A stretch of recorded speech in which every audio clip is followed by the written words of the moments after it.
ಚೆಲ್ಲಾಟ film release ಆಯಿತು, ಅದ್ಭುತ ಯಶಸ್ಸು ಪಡೀತು, 100 ಡೇಸ್ ಹೋಯಿತು. ಸೊ ಗಣೇಶ್ಗೆ ಡಿಮಾಂಡ್ ಬರಲಿಕ್ಕೆ ಶುರು ಆಯಿತು. ಆಗ ಒಂದ್ಸಲ ಮನೆಗೆ ಬಂದ, ಸಕ್ಸಸ್ ಖುಷಿಯಲ್ಲಿ ಮನೆಗೆ ಬಂದ. ಗೆಜ್ಜೆ ಸದ್ದು, ನಿಮ್ಮ ಬ್ಯೂಟಿ, ನಿಮ್ಮ ವಾಯ್ಸು ಎಲ್ಲ ಮಿಕ್ಸ್ ಆಗಿ ಯಾವತ್ತು ರಿಪೇರಿ ಮಾಡೋಕ್ಕಾಗದಿರೋಷ್ಟು ದೊಡ್ಡ ಗಾಯ ಆಗೋಯ್ತ್ರಿ ದರಿದ್ರ ಹಾರ್ಟಲ್ಲಿ. ಅಡಕಮಾರ್ನಹಳ್ಳಿ ಬಸ್ ಸ್ಟ್ಯಾಂಡಲ್ಲಿ ಕಳೆಕಾಯಿ ಮಾರ್ತಾ ಇದ್ದಣ್ಣ, ಬಾಳೆಹಣ್ಣು ಮಾರ್ತಾ ಇದ್ದಣ್ಣ, ಹೀಗೆಲ್ಲ ಬೆಳೆದವಣ್ಣ ನಾನು ಇಲ್ಲಿ ಸಿನಿಮಾದಲ್ಲಿ ಬೆಳಿಬಾರ್ದ.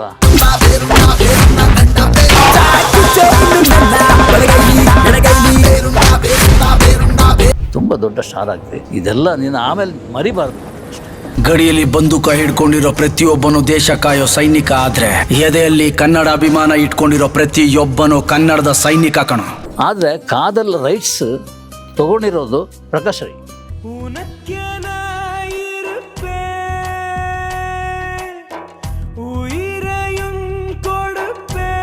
ಇದ್ದಕ್ಕಿದ್ದಾಗೆ ಎಸ್ ನಾರಾಯಣ ರೈಟ್ಸ್ ಇತ್ತು, ಕಾದಲ್ ಸಿನಿಮಾ ರೈಟ್ಸ್, ಅದನ್ನು ಕನ್ನಡಕ್ಕೆ ಮಾಡೋಣ. ಸೊ ಗಣೇಶ್ ಅದರಲ್ಲಿ ಹೀರೋ ಮಾಡಬೇಕು. ಹುಡುಗಿರ ನೀವು ಕಣ್ ಕಾಣಕ್ಕಿಲ್ವಾ? ಬೈಕ್ ಬರ್ತಿದ್ರೆ ಸೈಡ್ ಹೋಗಲ್ವಾ? ಹಾರನ್ ಇದ್ದಿದ್ರೆ ಹೊಡಿತಾ ಇರ್ಲಿಲ್ವಾ? ಮುಂಗಾರು ಮಳೆ ರಿಲೀಸ್ ಆಯಿತು. ಅಷ್ಟರಲ್ಲಿ ಸಿನಿಮಾ ಫ್ಲಾಪ್ ಅಂತೇಳಿ ಅಂದರೆ ಜನ ನೋಡ್ತಾ ಇರಲಿ, ಸಿನಿಮಾ ಸೂಪರ್ ಆಗಿದೆ ಅಂತೇಳಿ ನಾವು ಅಭಿನಂದಿಸಿ ಸಾರ್ಥಕವಾಯಿತು. ಸಿನಿಮಾ ಹೆಂಗೆ ಓಡ್ತು ಮುಂಗಾರು ಮಳೆ ಅಂತ ನಿಮಗೆ ಗೊತ್ತಿದೆ.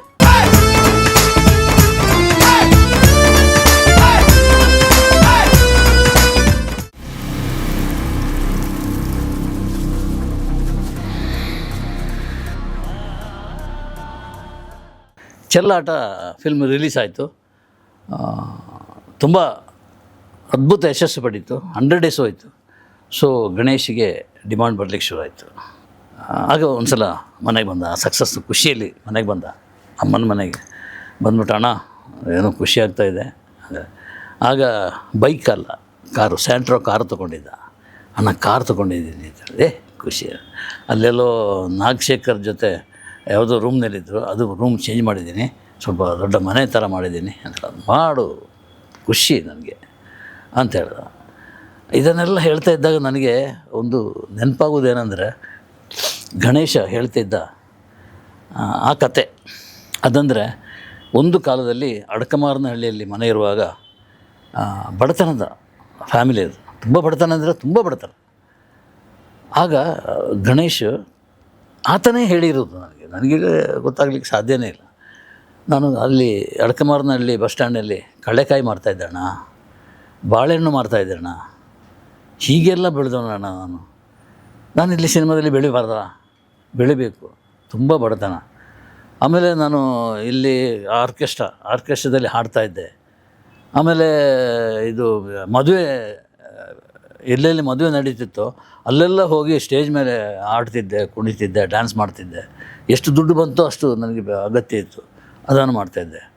ಆಮೇಲೆ ಇನ್ನೊಂದೇನೆಂದರೆ, ನನಗೆ ಅಡಕಮಾರನಹಳ್ಳಿಯಿಂದ, ನೆಲಮಂಗಲದಿಂದ ಬೆಂಗಳೂರಿಗೆ ಬರಲಿಕ್ಕೆ ಬಸ್ಸಿಗೆ ಕಾಸಿರಲಿಲ್ಲ. ನಾನು ನಡ್ಕೊಂಡು ಬರ್ತಾಯಿದ್ದೆ, ನಡ್ಕೊಂಡು ಹೋಗ್ತಾಯಿದ್ದೆ. ಇಂಥೆಲ್ಲ ಫಜೀತಿ ಪಟ್ಟವನಣ್ಣ. ನನಗೆ ಈ ಬದುಕು ಎಲ್ಲೋ ಕೊಂಡೋಗುತ್ತೆ ಅಂತ ನನಗೆ ಅನಿಸ್ತಾ ಇದೆ. ಯೋಚನೆ ಮಾಡಬೇಡ ಮಾರಾಯ, ನೀನು ಬೆಳೀತಿ, ತುಂಬ ದೊಡ್ಡ ಸ್ಟಾರ್ ಆಗ್ತಿ, ಇದೆಲ್ಲ ನೀನು ಆಮೇಲೆ ಮರಿಬಾರ್ದು ಮಾತ್ರ, ಅಷ್ಟೇ, ಯಾವತ್ತೂ ಮರಿಬಾರ್ದು. ಅದನ್ನು ಮಾತ್ರ ನೆನಪಿಟ್ಕೊ. ನಿನ್ನ ಬದುಕು ಇದೆ ಏನಿದ್ರೆ ಅದು ನೆನಪಿನ ಯಾವತ್ತೂ ಇಟ್ಕೊ, ಮರಿಬಾರ್ದು ಅಂತೇಳಿ ಹೇಳಿದೆ. ಇಲ್ಲಮ್ಮ, ಯಾವತ್ತೂ ಮರಿಲಿಕ್ಕೆ ಸಾಧ್ಯ ಇಲ್ಲಣ್ಣ, ಇದೆಲ್ಲ ನಿಮ್ಮ ಹತ್ರ ಹೇಳಬೇಕು ಅಂತ ಅನ್ನಿಸ್ತು, ಹೇಳಿದ್ದೇನೆ ಅಂತ ಹೇಳ್ದ. ಆಮೇಲೆ ಚೆಲ್ಲಾಟ ಆದಮೇಲೆ ಅವನಿಗೊಂದು ಆಫರ್ ಬಂತು. ಒಂದು ತಮಿಳು ಪ್ರೊಡ್ಯೂಸರ್, ತೇವರ್ ಫಿಲಿಮ್ಸ್ ಅಂತ. ನಿಮಗೆ ಹಾತಿ ಮೇರೆ ಸಾತಿ ಸಿನಿಮಾ ಪ್ರೊಡ್ಯೂಸ್ ಮಾಡಿದ ಪ್ರೊಡ್ಯೂಸರ್ ನೆನಪಿರ್ಬೋದು. ಹಾತಿ ಮೇರೆ ಸಾತಿ, ರಾಜೇಶ್ ಖನ್ನೆಗೆ ಲೈಫ್ ಕೊಟ್ಟಂಥ ಸಿನಿಮಾ ಅದು, ಹಾತಿ ಮೇರೆ ಸಾತಿ ಅಂತೇಳಿ. ಆನೆ ಮತ್ತು ನಾಯಕ, ಅದು ಯಾರು, ರಾಜೇಶ್ ಖನ್ನಾ. ಅದು ತುಂಬ ಸೂಪರ್ ಡೂಪರ್ ಹಿಟ್ ಆದಂಥ ಸಿನಿಮಾ. ಅದನ್ನು ಪ್ರೊಡ್ಯೂಸ್ ಮಾಡಿದವರೊಬ್ಬರು ಕನ್ನಡ ಸಿನಿಮಾ ಮಾಡಬೇಕು ಅಂತ ಇಲ್ಲಿಗೆ ಬಂದರು. ಇಲ್ಲಿ ಗಣೇಶನ ಎತ್ತುಕೊಂಡ್ರು, ಅದು ಕಾಲ್ ಶೀಟ್ ಬೇಕು ಅಂತೇಳಿ. ಗಣೇಶು ಒಪ್ಕೊಂಡ್ಬಿಟ್ಟ. ಅದು ಸಿನಿಮಾ ಆಗಬೇಕಾಗಿತ್ತು. ಆದರೆ ಅಲ್ಲಿ ಒಂದು ಸಮಸ್ಯೆ ಬಂದಿದೆ ಏನಂದರೆ, ಅವರು ಇನ್ನೊಂದು ಸಿನಿಮಾ ಮಾಡೋದು ಕೂಡ ಆನೆ ಮೇಲೆ ಅಂತೇಳಿ. ಅಂದರೆ ನಾಯಕ ಮತ್ತು ಆನೆಯ ಕತೆ ಹೊಂದಿರುವಂಥ ಒಂದು ಸ್ಟೋರಿ ಅದು. ಅದು ಆಗಿಲ್ಲ, ಅಂದರೆ ಪರ್ಮಿಷನ್ ಸಿಗಿಲ್ಲ, ಈ ಅರಣ್ಯ ಡಿಪಾರ್ಟ್ಮೆಂಟಿಂದ ಪರ್ಮಿಷನ್ ಸಿಗಿಲ್ಲ. ಆ ಕಾರಣಕ್ಕೆ ಅದು ಡ್ರಾಪ್ ಆಯಿತು.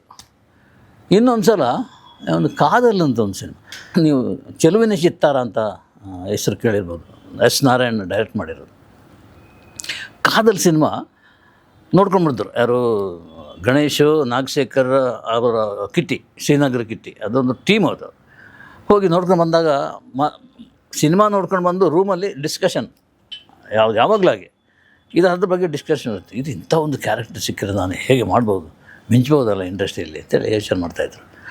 ಆದರೆ ಕಾದಲ್ ರೈಟ್ಸ್ ತೊಗೊಂಡಿರೋದು ಪ್ರಕಾಶ್ ರೈ ರೈಟ್ಸ್ ತೊಗೊಂಡಿರೋದ್ರಿಂದ ಇವರಿಗೆ ಸಿನಿಮಾ ಮಾಡಲಿಕ್ಕೆ ಆಗಲ್ಲ. ಆ ಕಾರಣಕ್ಕೆ ಅದು ಸ್ವಲ್ಪ ನೆನೆಗುದಿಗೆ ಬಿತ್ತು. ಗಣೇಶ ಕಾಯ್ತಾ ಇದ್ದೀನಿ ಅಂತ ಒಂದು ಪಾತ್ರ ನನಗೆ ಸಿಕ್ಕಿದ್ರೆ ಚೆನ್ನಾಗಿತ್ತು ಅಂತೇಳಿ. ಆಗ ಏನಾಯಿತು ಅಂದರೆ ಇದ್ದಕ್ಕಿದ್ದಾಗೆ ಎಸ್ ನಾರಾಯಣ ರೈಟ್ಸ್ ಇತ್ತು, ಕಾದಲ್ ಸಿನಿಮಾದ ರೈಟ್ಸ್. ಅದನ್ನು ಕನ್ನಡಕ್ಕೆ ಮಾಡೋಣ, ಸೊ ಗಣೇಶ್ ಅದರಲ್ಲಿ ಹೀರೋ ಮಾಡಬೇಕು ಅಂತ. ಗಣೇಶಿಗೆ ಏನು ಅವ್ರು ಕಂಡ ಕನಸು ಎಲ್ಲ ನನಸಾಗುವಂಥ ಸಂದರ್ಭ ಬಂದು ಹೇಳಿದ್ದೇನೆಂದರೆ, ಅಣ್ಣ 25 ವಾರ ಫಿಲ್ಮ್ ಇದು, ಸಂಶಯನೇ ಬೇಡ, ನಾನು ಎಲ್ಲಿಗೂ ಹೋಗ್ತೇನೆ, ನಿಮ್ಮ ಆಶೀರ್ವಾದ ಬೇಕು ಅಂತೇಳಿ ಕಾಲಲ್ಲಿ ಹಿಡಿದು.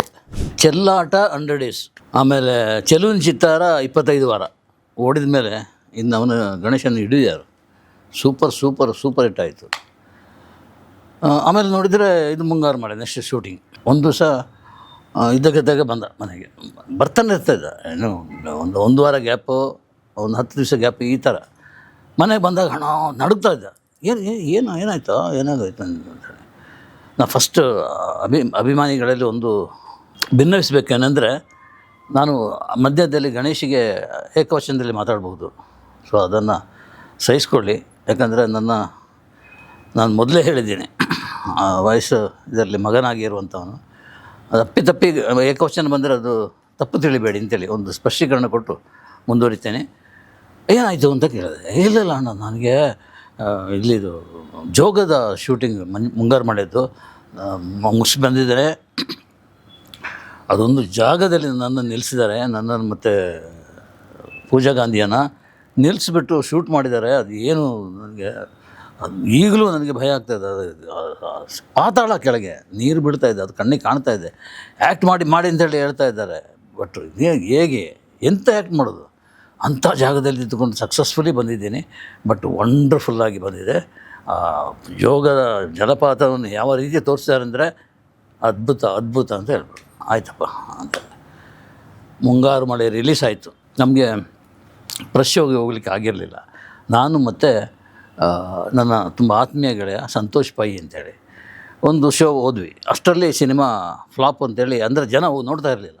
ಒಂದು 2-3-4 ದಿವಸ ಏನೋ ಸಿನಿಮಾ ಡಲ್ ಹೊಡೀತು, ಪ್ರೇಕ್ಷಕರೇ ಇಲ್ಲ. ಭಟ್ರು ಕಂಗಾಲಾದರು, ಗಣೇಶ ಕಂಗಾಲಾದ.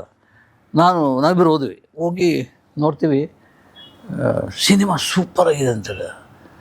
ಆ ಎತ್ತರದಲ್ಲಿ ಬಾಲ್ಕನಿಯಲ್ಲಿ ಮೇಲೆ ಕೂತ್ಕೊಂಡು ನೋಡಿದ್ದು, ಯಾವುದೋ ಸೀಕ್ವೆನ್ಸ್, ಟೋಟಲ್ ಕತೆ ಅದ್ಭುತ, ನಿರೂಪಣೆ ಅದ್ಭುತ, ಕ್ಯಾಮರಾ ಕೆಲಸ ಅಂತೂ ಸೂಪರ್.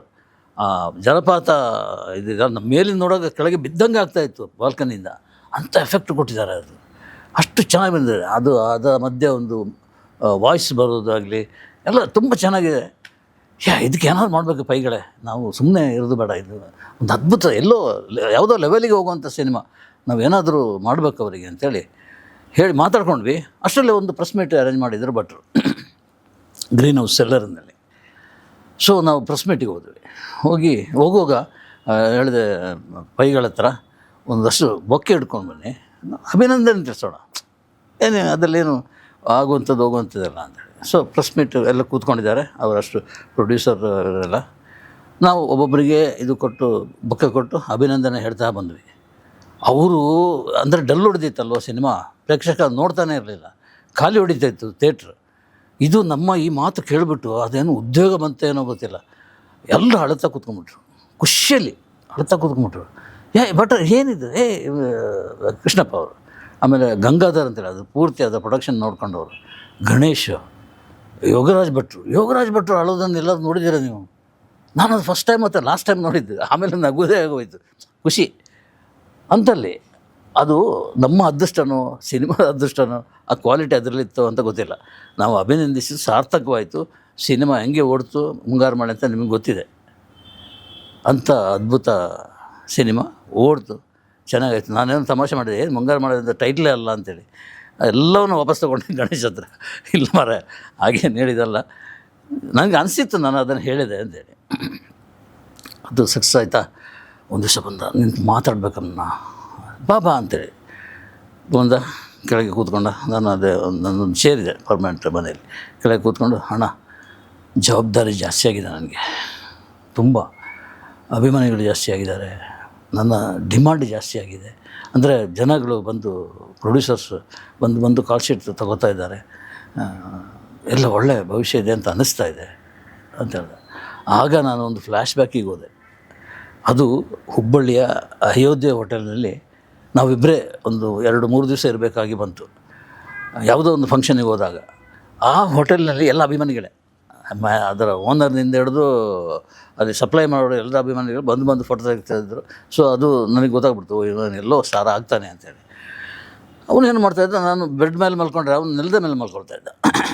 ಏನಾಗಿದೆ ಅಷ್ಟು ಒಳ್ಳೆ ಸೂಪರ್ ಹೋಟೆಲ್, ಅಲ್ಲಿ ಹೋಗ್ಬಿಟ್ಟು ನೆಲದಲ್ಲಿ ಯಾಕೆ ಮಲ್ಕೊಳ್ತೀನಿ ಅಂತಾರೆ. ಇಲ್ಲ, ಅಣ್ಣವರು ನೆಲದಲ್ಲಿ ಮಲ್ಕೊಳ್ತಾ ಇದ್ದಾರಂತೆ, ಅವ್ರು ಸೂಪರ್ ಸ್ಟಾರ್ ಆಗಿಬಿಟ್ಟಿದ್ದಾರೆ.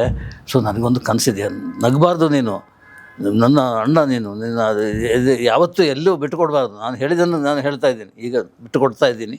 ಗಣೇಶ್ ಹೇಳಿದ್ದನ್ನು, ಅಣ್ಣವರು ನೆಲದಲ್ಲೇ ಮಲ್ಕೊಳ್ತಿದ್ದಂತೆ, ಅವರು ಮಹಾನ್ ಸ್ಟಾರ್ ಆಗಿದ್ದಾರೆ, ದೊಡ್ಡ ನಟ, ಮಹಾನ್ ನಟ ಆಗಿದ್ದಾರೆ. ಸೊ ನಾನು ಕೂಡ ಆಗ್ಬೋದೇನೋ ಒಂದು ಆಸೆಯಿಂದ ನಾನು ಇಲ್ಲಿ ಮಲ್ಕೊಳ್ತಾ ಇದ್ದೀನಿ ಅಂತ ಹೇಳ್ಬಿಟ್ಟು. ಸೊ ಅದನ್ನು ನೆನಪಿಸಿದೆ. ಗಣೇಶ, ಆವತ್ತು ನಾನು ಹೇಳಿದ್ನಲ್ಲ ಅಯೋಧ್ಯೆ ಹೋಟೆಲ್ನಲ್ಲಿ, ನೀ ಸ್ಟಾರ್ ಆಗ್ತೀಯಾ, ದೊಡ್ಡ ನಟನಾಗ್ತೀಯ, ದೊಡ್ಡ ರೀತಿಯಲ್ಲಿ ಬೆಳೀತೀಯ ಅಂತ ಹೇಳಿದೆ. ಅದು ಆಗ್ತಾಯಿದೆ. ಹೋಗ್ತಾಯಿರು, ಲೈಫು ಹೇಗೆ ಅಂತ ಹೇಳಲಿಕ್ಕಾಗಲ್ಲ, ಹೋಗ್ತಾಯಿರು. ಅದರಲ್ಲಿ ನಿನ್ನ ಹತ್ರ ಒಂದು ವಿಚಾರ ಮಾತಾಡಬೇಕಣ್ಣ ಅಂತೇಳಿ. ಹೇಳು, ಏನು ವಿಷಯ? ಅದು ನೀವು ಬರಿತಾ ಇದ್ದ ಚದುರು ಚಿತ್ರಗಳು ಅಂಕಣವನ್ನು ರೆಗ್ಯುಲರಾಗಿ ಓದ್ತಾ ಇದ್ದೆ ಅಣ್ಣ. ಅದು ಓದಾಗೆಲ್ಲ ಅದು ಕೊನೇ ಲೈನು ಓದಿದಾಗ ನಂಗೆ ಗೊತ್ತಿಲ್ಲ ಹೇಗೆ ಅಂತ ಕಣ್ಣೀರು ಬರ್ತಾಯಿತ್ತು ಅಂಥೇಳಿ. ಅದು ನನಗೂ ಬರ್ತಾಯಿತ್ತು ಮಾರಾಯ. ಏನಂತಾರೆ, ನಾನು ಆ ಅಂಕಣನ ಬರೀಲಿಕ್ಕೆ ಹೊರಟಿದ್ದು ಯಾವಾಗಲೂ ಪ್ರತಿ ವಾರ ಬರೆಯೋದು ಬೆಳಗ್ಗೆ 4 ಗಂಟೆ ಎದ್ದುಬಿಟ್ಟು, 4 ಗಂಟೆಗೆ ಎದ್ದು 7 ಗಂಟೆಗೆ ಫಿನಿಷ್ ಆಗ್ತಾಯಿತ್ತು ಆರ್ಟಿಕಲ್. ಆ ಕೊನೆ ಲೈನ್ ನಾನು ಯಾವತ್ತು ಬರೀತೇನೋ, ಬರೆದಾಗ ನನ್ನಲ್ಲಿ ಏನೋ ಒಂದು ಭಾವನೆ ಹೊತ್ತು ಗೊತ್ತಿಲ್ಲದೆ ಕಣ್ಣೀರು ಬರುತ್ತೋ, ಆ ಆರ್ಟಿಕಲ್ ಗೆದ್ದಂಗೆ, ಆ ಲೇಖನ ಗೆದ್ದಂಗೆ ಅಂತ ಲೆಕ್ಕ. ನಿನಗೂ ಹಾಗೆ ಆಗಿದೆ, ಯೋಚನೆ ಮಾಡಬೇಡ. ಅದಲ್ಲ ನಾನು ಬೇರೆ ಹೇಳ್ತಾ ಇದ್ದೀನಿ. ನೋಡು, ದೇವರು ಈ ಅವಕಾಶ ಕೊಟ್ಟಿದ್ದಾರೆ. ನೀವೇ ಹೇಳ್ದಂಗೆ ದೊಡ್ಡ ಸ್ಟಾರ್ ಏನೋ ಆಗಿಬಿಟ್ರೆ ನಾವೊಂದು ಆಶ್ರಮ ಮಾಡಬೇಕನ್ನ. ಅಡಕಮಾರನಹಳ್ಳಿಯಲ್ಲಿ ನನಗೆ ಕೊಡ್ತಾರೆ, ಈ ಕೃಷ್ಣಪ್ಪನವರು ಜಾಗ ಕೊಡ್ತಾರೆ, ಅಲ್ಲೊಂದು ಆಶ್ರಮ ಮಾಡೋಣ. ನೀವು ಏನನ್ನು ಬರೀತಿದ್ರೋ ಇವರು ಅಸಹಾಯಕ ಕಲಾವಿದರು, ಅವ್ರನ್ನೆಲ್ಲ ಕರ್ಕೊಂಡೋಗಿ ಅಲ್ಲಿ ನಾವು ಸಾಕೋಣ. ನಮ್ಮದೇ ಫುಡ್ಡು, ನಮ್ಮದೇ ಅವ್ರಿಗೆ ವ್ಯವಸ್ಥೆ, ಬಟ್ಟೆ ಎಲ್ಲ ನಾವೇ ಮಾಡೋಣ. ಎಂಥ ಬುದ್ಧಿ ಬಂತು ಮಾರಿಗೆ, ಖುಷಿಯಾಗಿರುತ್ತೆ ನನಗೆ, ನಿಜವಾಗ್ಲೂ ಖುಷಿಯಾಯಿತು. ಆ ಹಂತದಲ್ಲಿ ಅದು ಮಾತು ಇಲ್ಲ, ದೊಡ್ಡ ಮಾತು ಅದು. ಅಲ್ಲಿಗೆ ನಿಂತೋಯ್ತು, ಅಷ್ಟಾಯಿತು. ಇದು ಒಂದು ಭಾಗ, ಯಾವುದು ಅಸಹಾಯಕ ಕಲಾವಿದರನ್ನು ಸೇರಿಸ್ಕೊಂಡು ಒಂದು ಆಶ್ರಮ ಮಾಡಿ ಅವರನ್ನು ಸಾಕಬೇಕು ಎಂಬುದು. ನನಗೆ ಆಶ್ಚರ್ಯ ಆಗೋಯಿತು, ಏನಿದು ಮಂಗಳಾರತಿ, ಶುಭ ಸೂಚನೆ ಇಲ್ಲಪ್ಪ, ಹೋಗಿಲ್ಲ. ಹೋದಾಗ ಗಣೇಶ್ ಬಂದ ಅಂತೇಳಿ ಎಲ್ಲ ಅಲ್ಲಿ ಮ್ಯಾನೇಜ್ಮೆಂಟ್ ಇದ್ದಾರೆ, ಇವರೆಲ್ಲ ಭಕ್ತರು ಎಲ್ಲ ಸೇರಿದ್ರು. ಅಲ್ಲಿ ಪೂಜೆ ಆಯಿತು. ಪೂಜೆ ಮುಗಿಸ್ಕೊಂಡು ಅವರು ಸನ್ಮಾನ ಮಾಡಿದರು, ಅಲ್ಲಿ ಮ್ಯಾನೇಜ್ಮೆಂಟ್ನವರು ಗಣೇಶಿಗೆ ಹಾರ ಹಾಕಿ ಶಾಲು ಹೊದಿಸಿ ಸನ್ಮಾನ ಮಾಡಿ ಕಳಿಸಿಕೊಟ್ರು. ಅಲ್ಲಿಂದ ಇಡಗುಂಜಿಗೆ ಹೋದ್ವಿ. ಇಡಗುಂಜಿಯಲ್ಲಿ VIP ಟ್ರೀಟ್ಮೆಂಟ್, ಅಲ್ಲೆಲ್ಲ ವಿಶೇಷವಾದ ಊಟ ಮಾಡಿದ್ವಿ. ಗಣೇಶಿಗಾಗಿ ವಿಶೇಷ ಒಂದು ವ್ಯವಸ್ಥೆ ಮಾಡಿದ್ರು. ಅಲ್ಲಿ